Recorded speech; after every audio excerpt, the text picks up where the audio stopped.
조선시대는 막 부부싸움을 해도 어허 부인 뭐 어허 뭐 이러면서 굉장히 그 점잖게 날설게 하는데 뭐 얘기 들어보면 뭐 다 집어던지고 다 똑같더라고요. 거란 기병하고 싸울 때 검차를 중요하게 활용했던 건 맞는 것 같습니다. 검차 한 대당 보병 120명이 붙어요. 오게티가 있는데 기병이 미쳤냐고요. 저렇게 바로 돌격한. 제일 비싼 장비가 뭔지 아세요? 의뢰예요. 저런 전투를 할 수 있는 병사가 저렇게 많으면 정말 중국도 점령했을 것 같아요. 안녕하세요. 머니올라입니다. 오늘은 크리스마스 특집으로 색다르게 역사 방송을 준비했습니다. 요즘 KBS 드라마 고려 거란 전쟁이 큰 인기인데요. 역사 유튜브 업계에서 가장 핫한 분을 모셨습니다. 임용한 한국역사 고전연구소장님 나오셨습니다. 안녕하세요. 네, 안녕하세요. 요즘 많이 바쁘시죠? 그저 핫하진 않고 미지근합니다. 그래도 요즘 이제 방송도 많이 나오시고 하니까 네. 좀 주변에서 많이 알아보시고 그러겠어요? 네, 그런 경우는 많더라고요. 어느 정도 좀 인기를 좀 실감하십니까? 근데 뭐 제가 원래 방송 이런 게 본업은 아니니까 그냥 고맙게 생각하고 감사하게 생각하고 있습니다. 그 드라마 고려 거란 전쟁 얘기하려고 모셨는데 지금 보고 계세요? 아직은 제대로 못 봤습니다. 몇 편 앞부분 정도 좀 봤어요. 이걸 재미로 봐야 되는데 보면서 또 보다 보면 눈에 보이니까 막 생각하고 그러다 보니 이거는 틀렸는데 뭐 이거는 좀 잘한 것 같은데 이런 생각이 자꾸 드는 거죠. 아무래도 고증이 잘 됐나 안 됐나 이거를 많이 보시는 거네요. 네, 그렇죠. 근데 보통 고증이라고 그러면 자꾸 복장 뭐 이런 거 생각하시는데 그 역사적 분위기가 맞아야 되거든요. 만약에 옛날에 부부싸움 하는 방식하고 현대 부부싸움 하는 방식이 다르다. 그러면 드라마에서는 현대 부부싸움 하는 식으로 묘사를 할 거 아니에요. 저거 옛날엔 저렇게 안 싸웠는데 뭐 이런 생각이 자꾸 드는 거죠. 맞아요. 그 드라마에서도 이제 강감찬과 강감찬 부인이 티격태격하는 장면들이 많이 나오는데 당시의 부부싸움은 좀 달랐던 거예요? 아니, 솔직히 똑같을 거라고 생각해요. 네. 그렇겠죠. 뭐 부부싸움이 뭐 1000년 전이나 지금이나 뭐 칼로 물베기 아니었겠어요? 이건 그냥 제가 그냥 비유로 든 거고 조선시대는 막 부부싸움을 해도 어허 부인 뭐 어허 뭐 이러면서 굉장히 그 점잖게 날설게 하는데 뭐 얘기 들어보면 뭐 다 집어던지고 다 똑같더라고요. 그러니까요. 맞아요. 이제 강감찬 그 부부의 이야기가 많이 나오는데 사람들이 뭐 그 고려시대 하이라시라고 그렇게. 근데 고려 때는 오히려 조선처럼 유교적 예법이 엄하질 않아서 가정사 같은 경우까지는 그렇게 간섭이 안 들어갔던 것 같아요. 대개 처갓집이 이 사위보다 집안이 좋아요. 출세한 사람들은. 일종의 비즈니스적인 결혼이었던 네, 그렇죠. 거네요. 그러다 보니까 공주다. 그러면 남편이 이 사람을 공주로 대해야지 함부로 뭐 이거 사 이렇게 못해요. 그런 게 있죠. 오히려 평등했다. 아니 더 엄청 평등했다. 엄청 역전이죠. 알겠습니다. 이제 고려 거란 전쟁에서 부부 싸움을 가장 인상 깊게 보셨다는 소장님의 말씀이었습니다. 뭐 부부 싸움도 뭐 일종의 전쟁이니까요. 그건 어디까지 비유로. 알겠습니다. 우리 소장님 모신 이유가 또 고려 거란 전쟁 전쟁신을 함께 보기 위해서 모셨는데요. 또 소장님이 또 전쟁사의 권위자이십니다. 같이 보면서 당시 역사적 배경, 그리고 무기, 그리고 뒷얘기까지 함께 살펴보도록 하겠습니다. 거란 기병들이죠. 나오고 있는데 고려 보병들의 복식 같은 것들도 나오고 있는데요. 어떻습니까?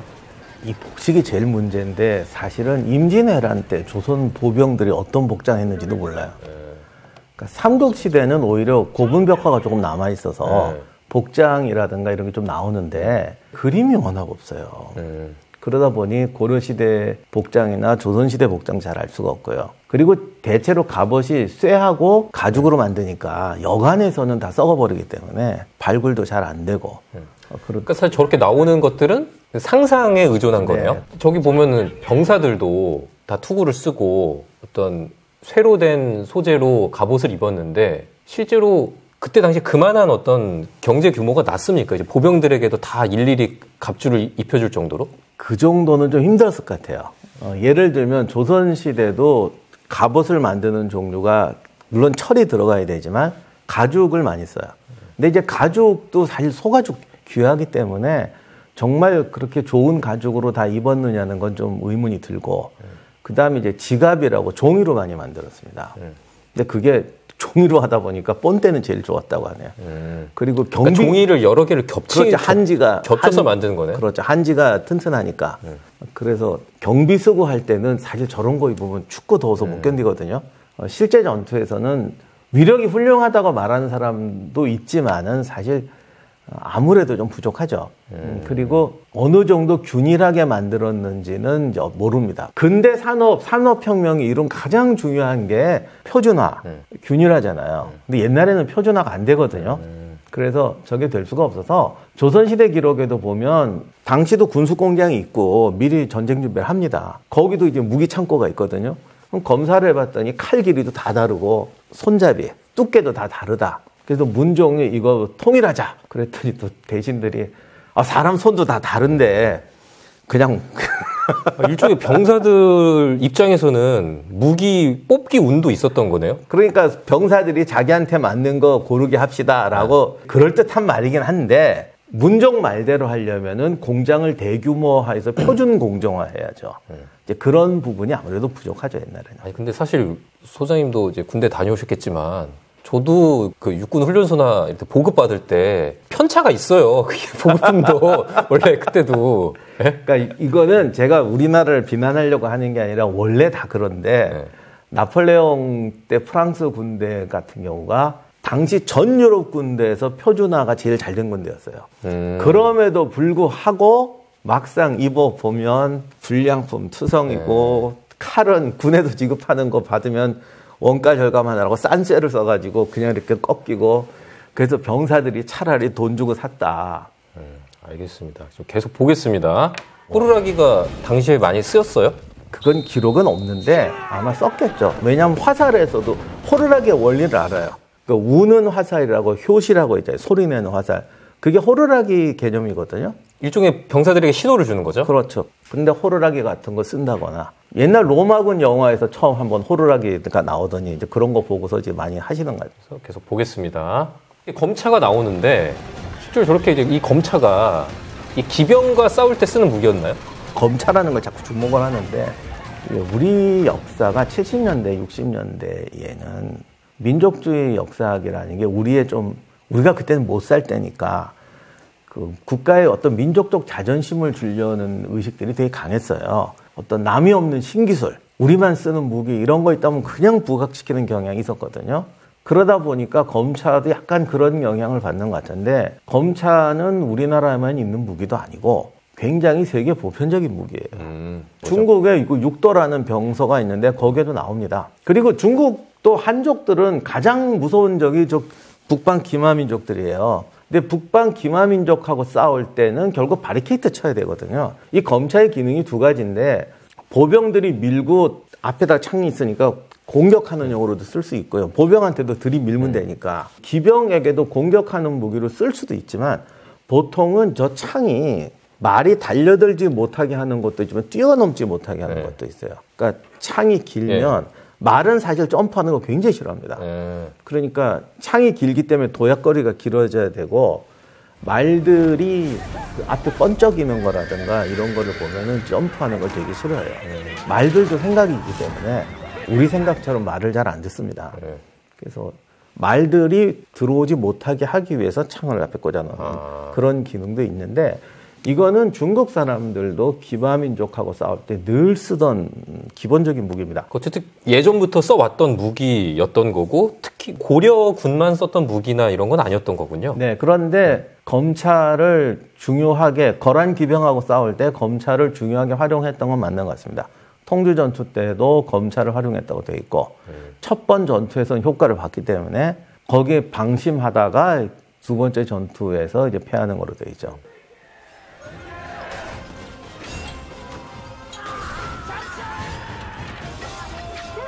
저런 것도 창이나 도리깨 용법을 잘 쓴 거죠. 새도리깨가 다양한 용도가 있는데 기병들이 보병들 사이로 치고 나갈 때도 쓰고요. 그 다음에 저것처럼 방패진을 하고 있으면 방패 너머에 적을 때릴 때 저게 아주 유용하죠. 실제로 저렇게 검차랑 연계해서 하는 전술들이 있었나 보네요. 저런 얘기는 디테일이 우리나라도 그렇고 중국도 그렇고 전투의 디테일한 설명이 정말 부족합니다. 근데 오히려 이런 건 서구 쪽이 많이 발달했는데 전근대 무기는 다 비슷하니까 그러니까 그런 식으로 싸웠다는 거는 충분히 예상해서 할 수 있다고 생각해요. 다만 적어도 요게 티가 있는데 기병이 미쳤냐고요. 저렇게 바로 돌격하게. 아, 저렇게 무모하게 돌격하진 않는다. 당시 거란기병은 전투를 많이 해본 부대였어요. 그렇기 때문에 저렇게 와주면 참 고마운데 누가 저렇게 옵니까? 저렇게 무조건 들어오는 게 아니고 먼저 쟤들도 군기병이 뛰어다니면서 화살 공격 같은 거 충분히 같이 합니다. 돌진해보고 그래도 끄떡 없으면 활 쏴보고 그래도 끄떡 없으면 창 던져보고 이런 식으로 하면서 약한 데를 찾는 겁니다. 겁도 주고 이렇게 하다가 결국 어느 결정점일 때 무너지는 거를 찾아서 그 사이로 들어가는 거죠. 오히려 저렇게 넓은 평야에서 쓰는 넓은 평야에서 기병을 상대로 공격한다는 건 말도 안 돼요. 아. 왜냐하면 어떤 평야 산 끝에서 산 끝까지 검차진을 할 수가 있겠어요. 그렇죠. 중국 병서에 보면 검차 한 대당 보병 120명이 붙어요. 검차 한 대에 보병 120명? 네. 엄청 무거웠다는 얘기네요? 120명이 미는 게 아니라 네. 여기도 앞에서 검차를 미는 팀, 그 다음에 돌도 던져야지, 활로 쏴줘야지, 뒤에서 뭐 쳐줘야지 이러다. 그러니까 예를 들면 탱크는 5명이 타지만 탱크 한 대가 있으면 그 뒤에 같이 전투하는 병력을 한 대에 일개소 되는 붙지 않습니까? 그러니까 저것도 똑같은 거예요. 일종의 이제 운용 그 부대가 따로 있었군요, 편제가. 내가 기병이라면 왜 정면으로 돌겠습니까? 옆으로 돌아오면 되지. 그렇지. 그래서 저런 검차가 돌격을 할 때는 시가라든가 성문이라든가 완전 좁은 공간, 내 측면이 엄호가 돼줘야 돼요. 아, 일종의 좁은 길을 지나가야 하는 상황에서 그걸 막는 걸로 유용했었겠네요. 네, 근데 이제 장쾌하게 만드시느라고 그냥 한국에 보이진 않는 지평선에서 막 검차가 횡대를 해서 막 돌격하는데 그런 부분은 근데 뒷부분에 가면 또 이제 뭐 이렇게 하긴 하더군요. 알겠습니다. 그래서 이제 다음 영상은 이제 귀주대첩 영상인데요.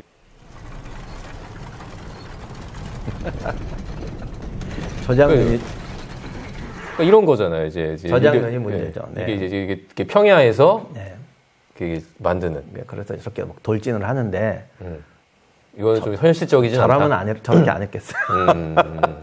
그렇죠.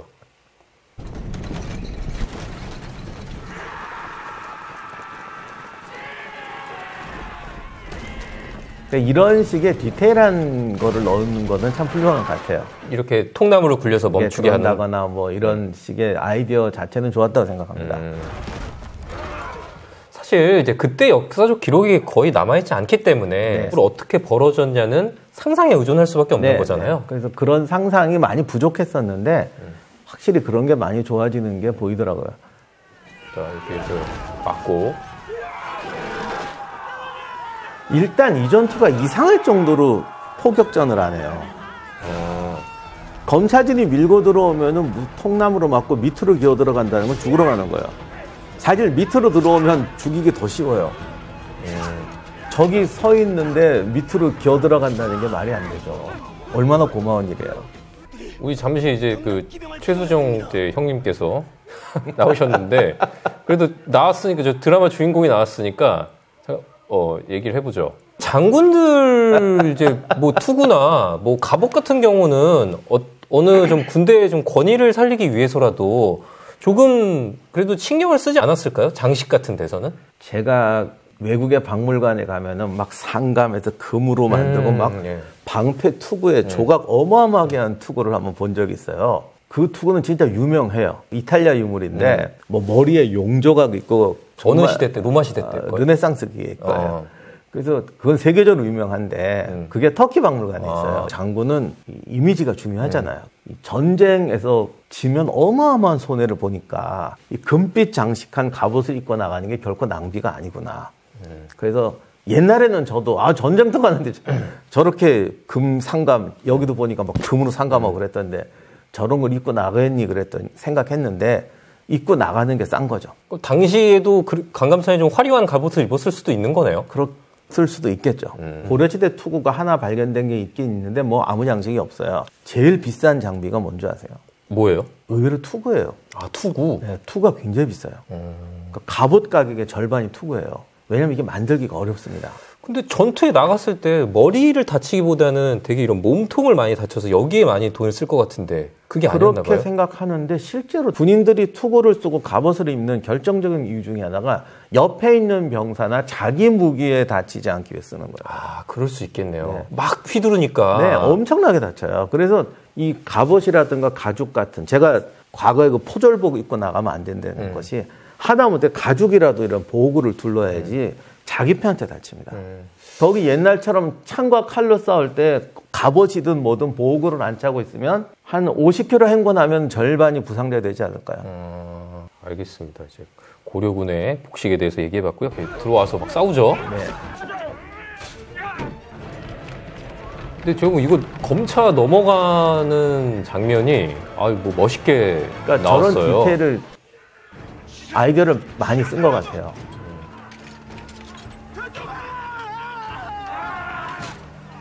이렇게 백병전이 벌어지고. 근데 보통 백병전은 저렇게 난전으로는 잘 안 벌어지고 네. 되게 군대는 집단전입니다. 집단전과 백병전이 다른 게 뭐죠? 보통 백병전을 큰 의미로 백병전인데 영화에서는 저런 게 멋있잖아요. 막 1대1로 막 이렇게 싸우는 거. 근데 저렇게 싸울 수 있는 군대가 몇 명 되겠어요? 저 정도 하려면 전문 무사 아니면 못해요. 그러니까 다 좀 겁을 내서 도망가나요? 그러니까 전쟁 때는 어떤 상황도 벌어질 수는 있는데 만약에 저런 식으로 격투를 할 수 있는 데가 우리 중에 몇 명 되겠어요. 그러니까 보통은 저럴 때 항복하고 도망가죠. 그러니까 저런 상황은 잘 안 벌어진다 이런 그러니까 얘기네요. 저렇게 할 정도면 일단 다 무사급입니다. 저런 전투를 할 수 있는 병사가 저렇게 많으면 정말 중국도 점령했을 것 같아요. 그렇죠. 그래도 참 신경 많이 썼어요. 저렇게 옛날 같으면 칼 들고 막 맨날 이랬는데 저럴 때 도끼나 철퇴 같은 걸 써서 이제 백병전 하는 것도 그렇고. 그러니까 저도 사실 그런 생각이 들었어요. 뭐 저런 상황에서 날카로운 뭐 칼로 이렇게 베고 뭐 찌르고 이런 것보다 어떤 도끼 같은 둔기로 하는 게 더 오히려 효율적인 싸움이었겠다. 뭐 싸움이 효율적이라는 말이 좀 아니요. 하지만. 싸움은 효율이 중요하죠. 정확한 표현이에요. 중무장하는 상태에서 칼을 쓰면 우리가 영화에서 보듯이 칼이 튼튼하지 않습니다. 굉장히 약해요. 옛날. 그러니까 지금 같은 특수강이 있는 시절이 아니에요. 옛날 강철은 지금처럼 튼튼하지 않습니다. 한두 번 쓰면 다 휘어요. 그러니까 하다못해 철퇴나 막 도끼 이런 게 제일 좋아요. 장수들도 칼 거의 안 씁니다. 이렇게 해서 반격에 성공한 고란군의 모습입니다.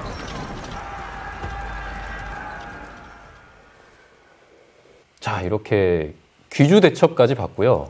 전쟁씬 함께 보기 계속 이어가겠습니다. 저런 장면이 옛날에는 안 나왔는데 다들 그냥 성벽에서 전투만 하잖아요. 맞아요. 이게 좀 독특한 장면이긴 했어요. 기존의 어떤 사극에서 잘 보이지 않았던 장면이긴 실제로 했죠. 저렇게 하는 게 정사입니다. 전쟁을 모르는 분들이 아니 부대 최고의 전사가 나가서 뭐 이런 건 안 하고